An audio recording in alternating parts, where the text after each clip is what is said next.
Olá, meu nome é Luciana Ramos, que bom que você chegou aqui nesse meu canal, Sementes, Raízes e Frutos, nesse estudo do livro do profeta Oséias. Você que vem acompanhando o estudo, queria pedir desculpas porque semana passada eu não consegui postar, né? Enfim, são semanas e semanas. Semana passada eu tive uma semana mais agitada e não consegui parar aqui para gravar, né? Enfim. Você que chegou aqui agora, existe uma playlist aí no canal chamada Oséias, onde você acessa os capítulos anteriores. Hoje, capítulo 9 do profeta Oséias. A gente percebe, né, que a inquietude desse povo continua sendo denunciada nesse capítulo, né? É um povo que flertou com muitas outras nações, como a gente veio percorrendo na história, né, conforme fomos evoluindo nos capítulos. Enfim, gente negligente, dando ouvido, não dando ouvido, né, às profecias, rejeitando os profetas como se fossem loucos, é o que vai ficar bem nítido aqui nesse capítulo. Então vamos ler na NVT, Oséias capítulo 9. Ó povo de Israel, não se alegre como as outras nações, pois vocês foram infiéis a seu Deus e se venderam como prostituta ao adorar outros deuses em toda eira de cereal. Bom, eu já falei, eu tenho repetido aqui, né, que é importante que você retome os vídeos iniciais, pelo menos os primeiros, porque o que a gente percebe é que sempre na mensagem do profeta é aquela espinha dorsal do seu sermão, da sua mensagem, que a gente vê nos primeiros 3 capítulos, a questão da infidelidade espiritual, que é chamada aqui de prostituição.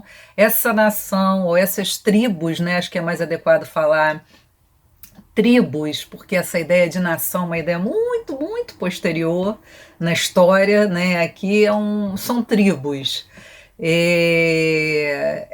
Eles tinham muitos amantes, essa é a denúncia do profeta.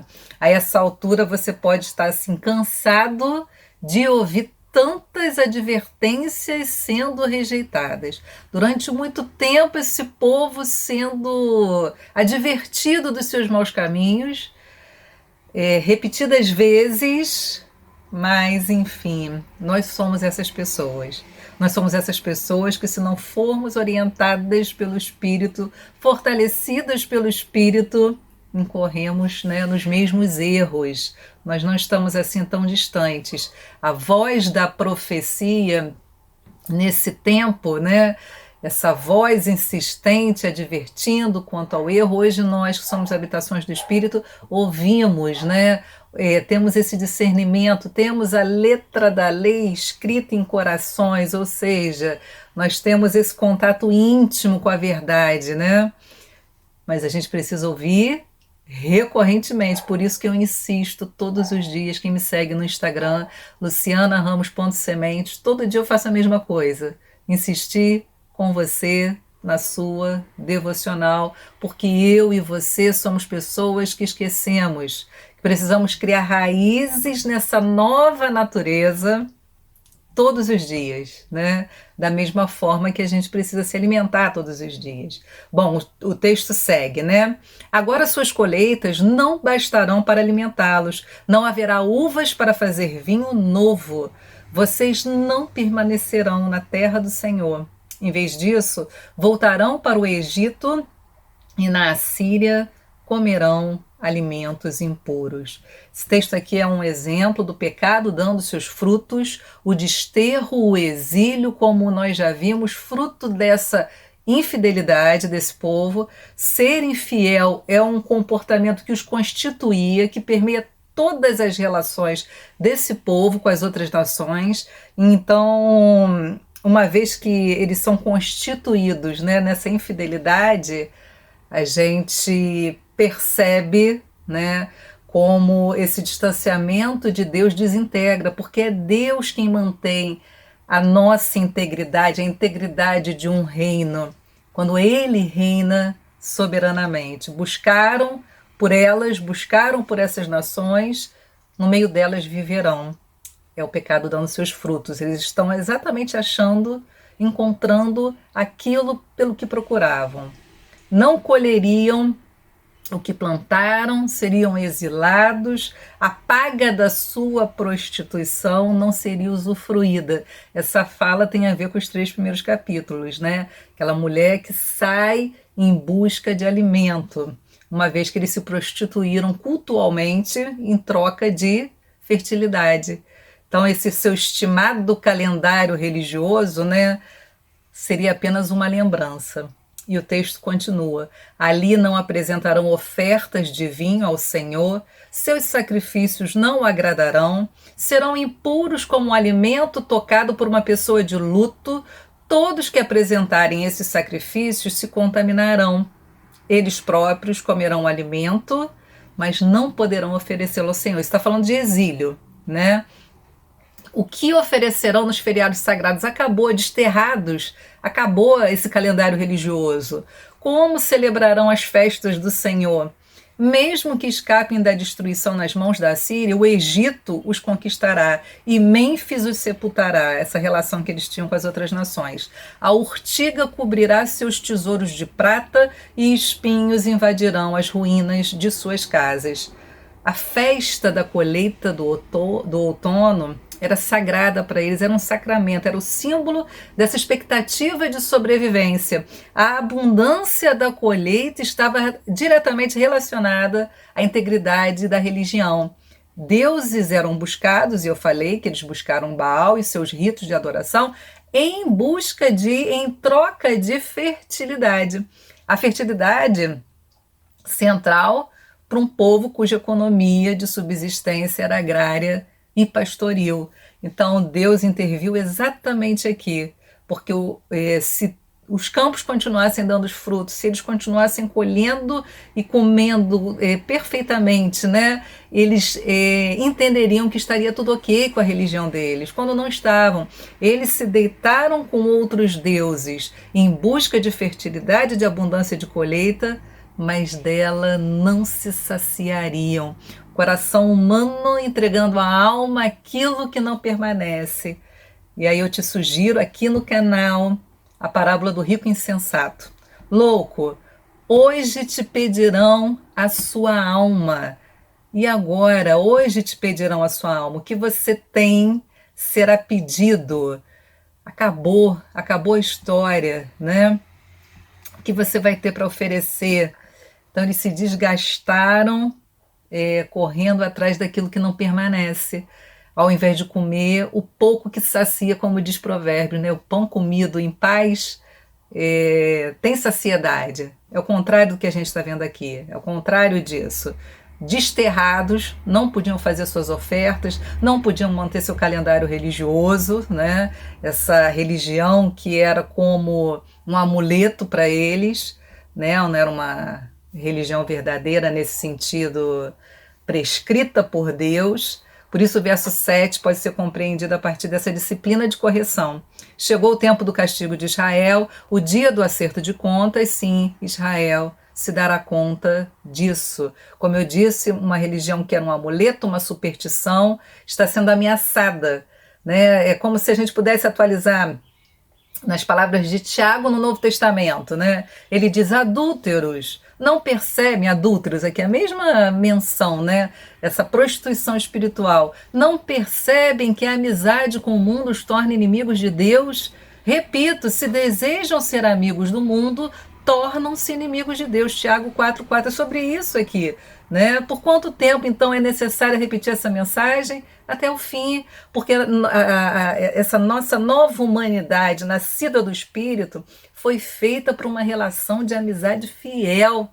E necessariamente isso implica inimizade com o mundo. Isso precisa ficar claro. Não pode haver esse sincretismo, essa religião supersticiosa que se utiliza daquilo que escolhe, que deseja, escolhe o que quer, né? Pega um tanto daqui, um tanto dali. Não, a nossa relação com Deus é de fidelidade. Não dá para fazer convergir, ajustar, ceder, né?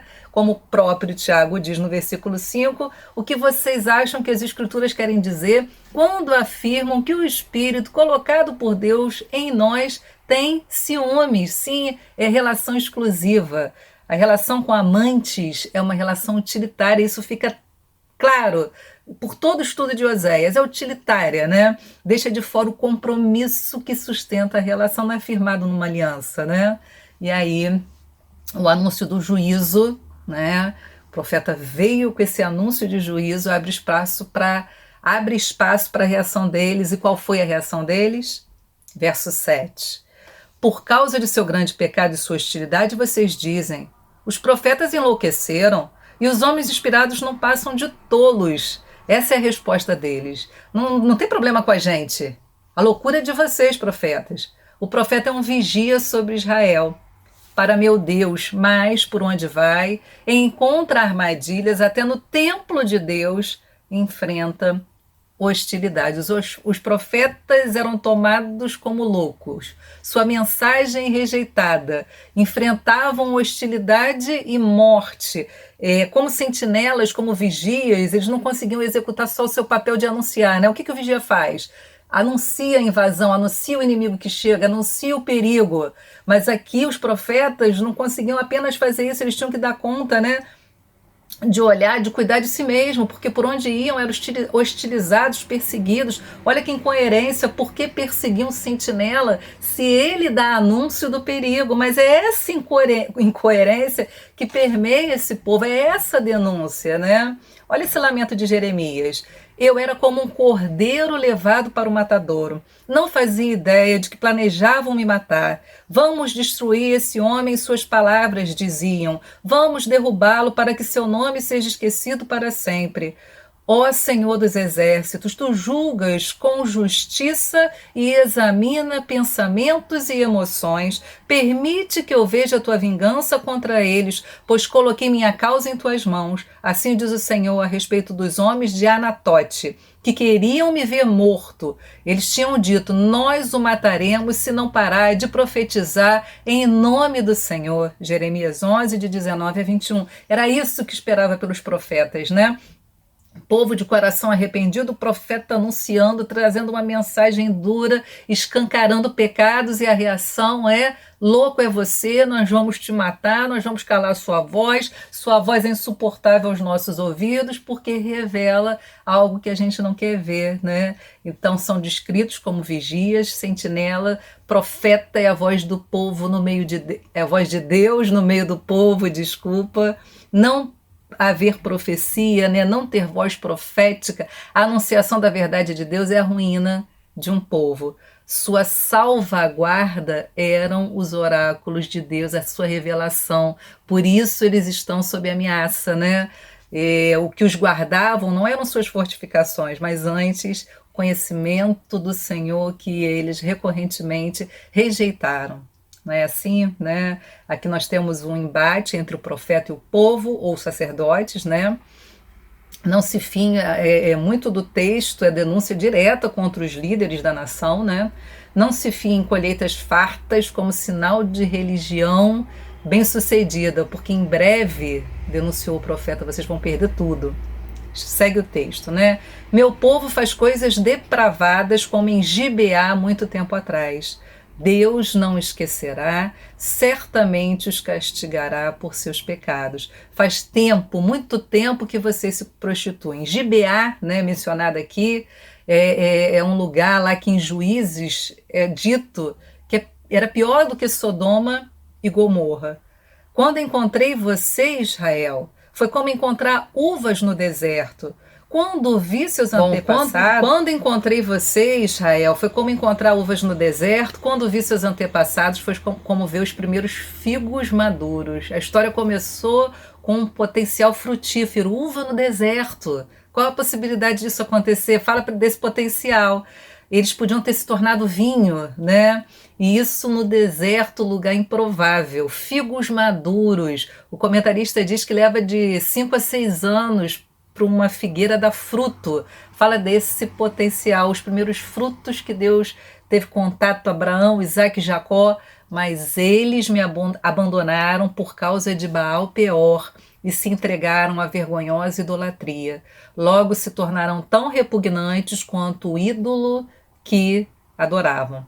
o que aconteceu em Baal-Peor. É um texto de Números, capítulo 25, a partir do verso 1, um evento bem importante.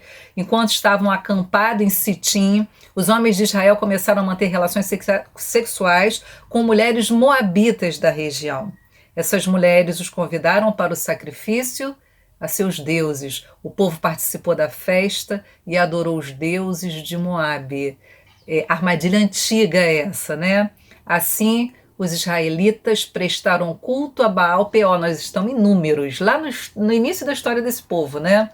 E a ira do Senhor se acendeu contra o povo. O Senhor disse a Moisés: prenda todos os chefes do povo e execute-os diante do Senhor em plena luz do dia, para que sua ira ardente se afaste de Israel. E então Moisés ordenou aos juízes de Israel: cada um de vocês executará os homens sob a sua autoridade que participaram do culto a Baal-Peor. Vamos extirpar, acabar agora com essa armadilha no meio do povo, né? Essa prostituição física e espiritual. Mulheres que levaram, né, esses homens a cultuar a Baal. E aí, nesse momento, enquanto todos choravam à entrada da tenda do encontro, um israelita levou para dentro de sua tenda uma mulher midianita diante dos olhos de Moisés e de toda a comunidade de Israel, coração endurecido, a resistência. Quando Finéias, filho de Eleazar e neto do sacerdote Arão, viu isso, levantou-se, saiu do meio do povo, pegou uma lança, correu atrás do homem até o interior da sua tenda, atravessou o corpo do homem e da mulher na altura do estômago com um só golpe. Então a praga contra os israelitas cessou. A essa altura, porém, 24.000 pessoas já haviam morrido. Números 25, de 1 a 9. É um texto duro, forte, que escandaliza, mas o que é isso aqui, gente? O salário do pecado é a morte. Não morrermos quando cometemos pecado, ou seja, não morremos quando respiramos todos os dias, por causa da graça de Cristo que nos cobre, da longanimidade de Deus, dando tempo para que a gente se arrependa. Aqui é o pecado sendo tratado como ele deve ser tratado. Mortificação, né? Execução, cessar, parar, abandonar, extirpar. Sobre isso, Oséias vai lá atrás na história para lembrar, né, como ele diz aqui, vocês, desde Baal-Peor, desde lá no início, se entregaram à idolatria. E vem uma fala que terrível: logo se tornaram tão repugnantes quanto o ídolo que adoravam. Já falei isso aqui, ou no podcast, ou em algum lugar, enfim. Nós somos parecidos, nós tomamos a forma daquilo que adoramos. É isso que esse texto diz. Não foi um flerte. Eles se contaminaram, andaram por caminhos perversos, física e espiritualmente. E aí o verso 11 de Oséias, capítulo 9, a glória de Israel fugirá como uma ave, pois não lhes nascerão filhos, não crescerão no ventre, nem sequer serão concebidos. Ainda que alguns de seus filhos cheguem a crescer, eu os tomarei de vocês. Será um dia terrível quando eu me afastar e os deixar sozinhos. É aquele texto, eu sempre lembro desse texto, já no Novo Testamento, né? Olha, a condição de vocês, é Paulo dizendo, era terrível. Vocês viviam sem Deus no mundo. Viver sem Deus no mundo, isso aqui é um dia terrível quando eu me afastar de vocês. E aí um comentarista diz que perderam a sua glória, perderam Deus no seu meio, né? Eles perderam esse senso de vocação, de missão, de ser bênção para todos os povos. Eles foram esvaziados nessa condição mais elementar de povo escolhido, de brilhar à luz da glória do Senhor. É Icabode, aquela palavra, né, da nora de Elias, quando ela diz Icabode, foi-se embora a glória de Israel. Por que tinha ido embora? Porque a arca havia sido tomada. Já outro comentarista diz que essa glória perdida se relaciona com a ideia que logo vem em seguida, né? A glória de Israel fugirá como uma ave, pois não lhes nascerão filho. Então, assim, A glória perdida são esses filhos tomados, né? Um futuro que não vai mais existir, uma história encerrada, não vão mais frutificar, se tornaram estéreis, buscando fertilidade, mas o que encontraram foi a interrupção desse ciclo de vida e de perpetuidade, uma vez que esse povo, né, abandonados, Deus abandonando eles a si mesmo, eles colheram aquilo que eles semearam. Ventres estéreis, não haveria geratividade, perpetuidade, esse povo desapareceu. Eles encontraram, buscando onde não poderia haver verdadeira vida, se tornaram então estéreis. Estéreis. Vi Israel se tornar bela como Tiro, agora, porém, entregará seus filhos para o massacre. Aqui diz respeito ao fato deles terem brincado com a morte, né, essa prostituição entre as nações. Como eu disse anteriormente, uma relação com amantes é uma relação utilitária, não há aliança, não há respeito, não há fidelidade. Eles estão colhendo aquilo que semearam. Ó Senhor, o que devo pedir para teu povo, diz o profeta? Pedirei ventres que não deem a luz e seios que não deem leite. Oração trágica de intercessão do profeta pelo povo, porque trágica ele pede assim, bom, já que o juízo é esse, já que o fruto que eles estão colhendo é esse, que então no lugar de extermínio não houvesse mais nascimento. Ele não ignora, né, esse juízo proferido. Sua oração é condizente com essa realidade, a realidade de um povo que buscou em Baal ventres férteis e seios fartos. É tudo muito trágico, mas a gente não pode perder de vista que não é uma tragédia imputada aleatoriamente, aquela ideia de um Deus caprichoso, ciumento, que pune, né, rigorosamente, cheio de ira, não é esse ponto, ainda que, obviamente, exista a ira de Deus contra o pecado, mas aqui é o fruto de uma colheita, de uma conduta obstinada. Eles estão, repito, colhendo o que buscaram, eles estão achando o que buscaram. Foram buscar em amantes fertilidade, vida. Foram buscar, né, em diversos amantes. Não encontraram. O que eles encontraram é isso que a gente está vendo aqui descrito. Toda a perversidade deles começou em Gilgal, ali comecei a odiá-los. Eu os expulsarei da minha terra por causa de suas maldades, não os amarei mais, porque todos os seus líderes são rebeldes, né? O fim desse relacionamento. Sempre são mencionados pecados antigos, como eu disse, mencionando, né, associado aos lugares que aconteceram e nos trazendo, nos remetendo a essa ideia de longanimidade. Por quanto tempo Deus suportou os seus pecados, a sua infidelidade, e ele permaneceu fiel à sua aliança, né? O povo de Israel está ferido, suas raízes secaram, e eles não darão mais frutos. E se derem à luz, eu matarei seus filhos queridos. Meu Deus rejeitará os israelitas, pois não lhe obedecem. Andarão sem rumo, errante entre as nações. Trágico, pesado, duro.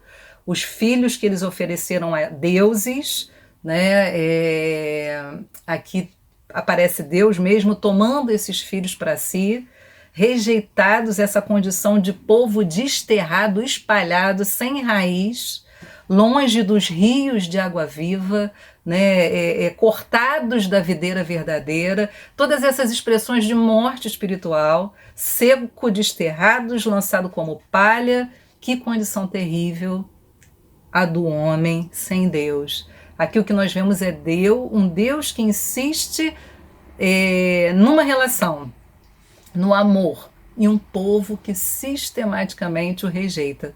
Só que rejeitar Deus tem consequências terríveis para a vida. É isso que a gente está vendo aqui, a respeito disso, o texto de Oséias, né? Tem consequências terríveis para a vida de uma pessoa, para a vida de um povo, né? Isso é uma condição trágica, o assunto é central e tão importante que os discípulos de Jesus, para espalharem, né, a fim de espalharem pelo mundo a mensagem de reconciliação, deram a sua vida por isso, assim como os profetas antes deles.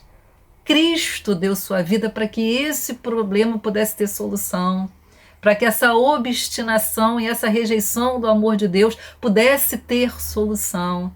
Então, percebe a gravidade, a centralidade desse assunto? Então, hoje, não ignore essa oferta de reconciliação com Deus em Jesus Cristo.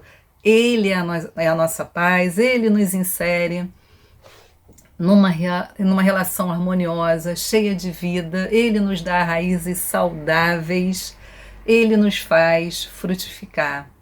Não esqueça que o que Deus tem para você é vida, e vida verdadeira é ter relacionamento com Ele, é conhecê-lo.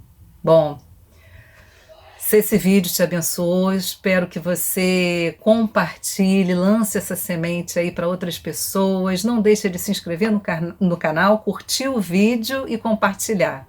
Esse script final aí que a gente tem que fazer para que a gente ganhe espaço nas redes sociais. Eu sempre digo, por que ganhar espaço? Porque é coisa importante, né? É coisa que Deus usa, a palavra dele, Deus usa, foi um meio que ele escolheu para tocar a alma das pessoas, para revelar a sua verdade. Então espalhe essa semente. Obrigado pela companhia, obrigado por acompanhar o estudo. Desculpa aí, como eu disse, por essa semana passada sem trazer para vocês aí semanal, né? Então, enfim. Mas continua aí, continua acompanhando. Não esquece do podcast Sementes, Raízes e Frutos, mesmo nome aqui do canal. Não esquece do Instagram, lucianaramos.sementes. Deus abençoe você.